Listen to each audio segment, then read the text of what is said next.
কি আমরা মানে ঘুমাই হ্যাঁ, তো আপনি কি শুনছেন পরে? চিল্লান দিছে পরে আমরা বাইরে দেখছি কি দেখছেন বাইরিয়া? মানে বউ, মানে ছেলের বউয়ের কি হয়েছে? যে আগুন লাগিয়ে রেখে দৌড়ে আমার ঘরে জ্বর আছে, আমি দরতাম দেখি। তারপরে স্বপ্নে দৌড়া করতে বাইরে ইয়া দৌড়া রাস্তার বাইরে দৌড়ে জায়গা, তারপর স্বপ্নে নিবেছে বা আর কাটতেই গেছে। আগুনটা লাগাইছে কে?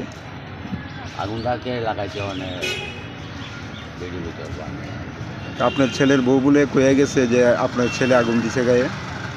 ছেলে তো এবার এবারের লোকে আসলে আমাদের তো আগুনটা কই লাগছে? বাড়িতে? ওই উগানের মধ্যে তো ওই সময় ছেলে তো বাড়িতে আসলো না।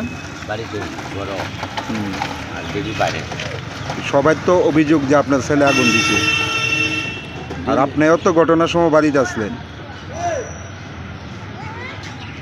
ওই সুধীর ভাই, আপনি আসলেন নি বাড়ির মধ্যে ঘটনার সময়? আমরা তো সবাই ঘুমানোর মধ্যে গেছি।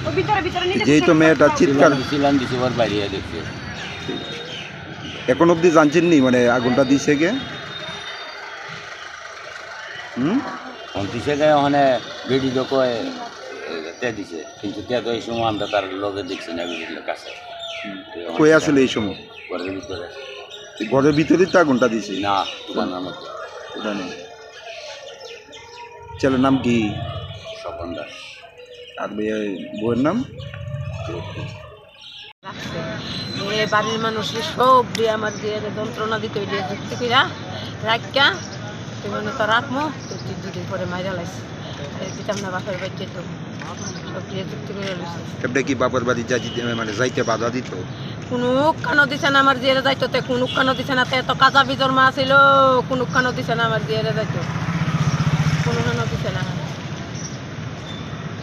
এমন সবজি বাড়ির মানুষ এমন করে আর একটা বউ